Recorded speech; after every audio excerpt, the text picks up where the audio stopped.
Hi, welcome to Jadekind Gaming. My name is Adam, and today I will be unboxing the Epic PvP Fantasy Expansion number 2.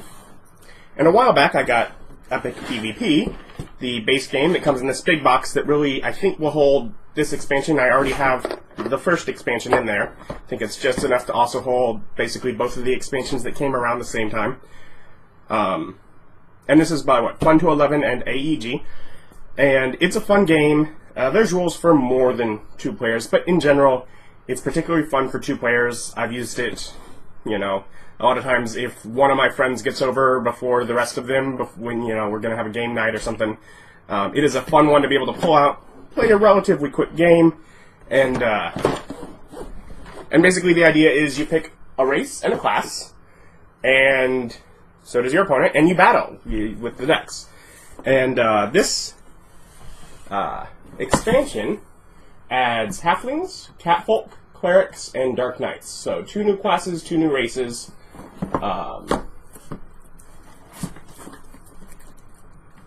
Basically just more options, and each race can be mixed with each class. So adding to the others that are already there, it adds a lot of new variety. Additionally, I am guessing this is going to have rules that technically it could be used standalone. The first expansion did. Oh.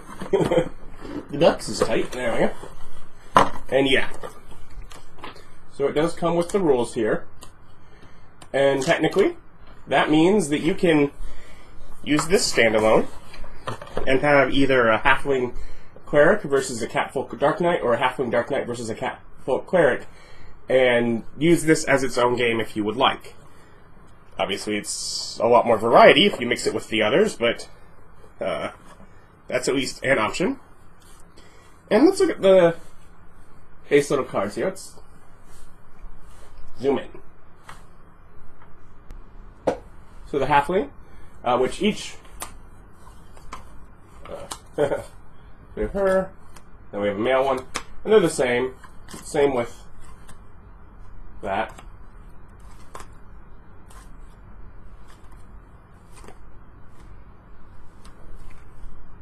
I'm gonna guess this one is supposed to be the female. It's harder to tell on the catfolk. Anyways, the halfling, which, they get, basically you set them up here. They have all their little abilities, and each one gets its own little power.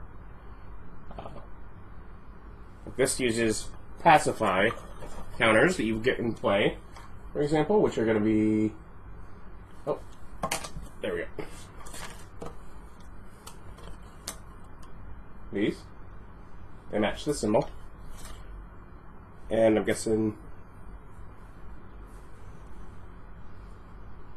I'm not sure exactly, but there's other counters for another card or something in here. But you start with 3 pacify counters for if you're a cleric. After playing moves, you may add a pacify counter to one of your moves. And at the end phase, if a move with a pacify counter damaged your enemy, that enemy discards 1 aggression, which is how you do stuff. And then you have the Dark Knight as well. So, anyways, you get little tokens for the things that need them. And you get that. And then each of these is going to have its own little deck of cards, or rather a half deck of cards. So, for example, we just looked at the cleric, and they all have the same back because you mix your race deck with your class deck when you're playing the game.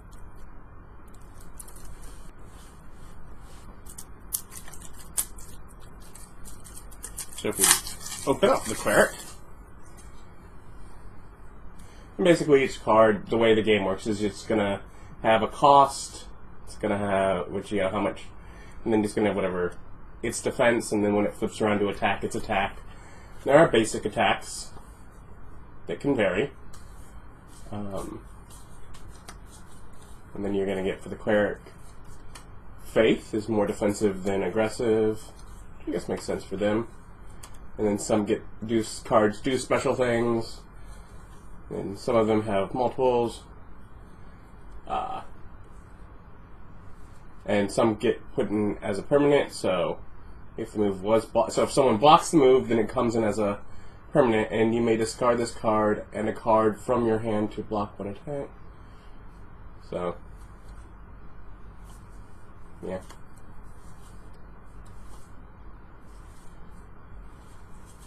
Then they get, of course, big ones.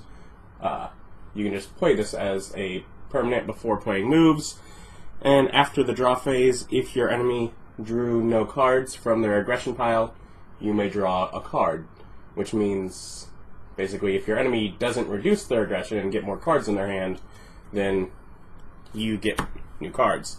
Now let's look at the other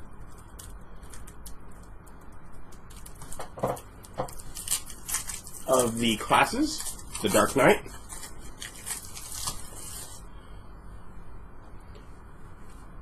Which, of course, things that only require one aggression are always good.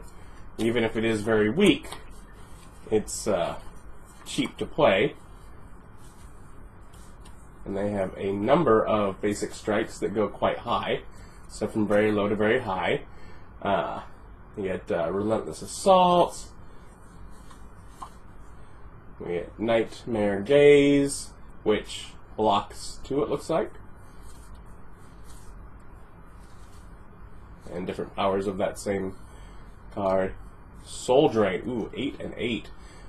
If this move dealt damage to your enemy, you gain a life. Nice. Join me and sign in blood.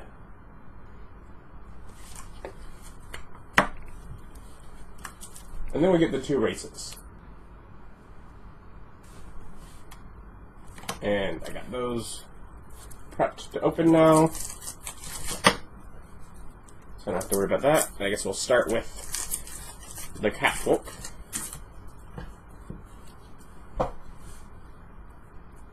Plastic. So, the races are going to have basic strikes as well. So just general use.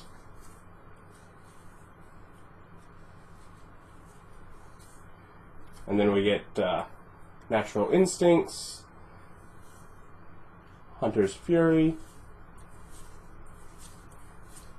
number of those. Wall of Claws. Ooh. That is nice. And Alpha Predator and Steel Fur. Ooh, before playing moves, your enemy chooses. You draw a random card from their hand or draw 2 cards from their deck. Nice. And finally, we have the Halfling. Of course, Halflings are known to be tiny, so what are our options here? You can trip somebody, since you're down there, I guess. Nice.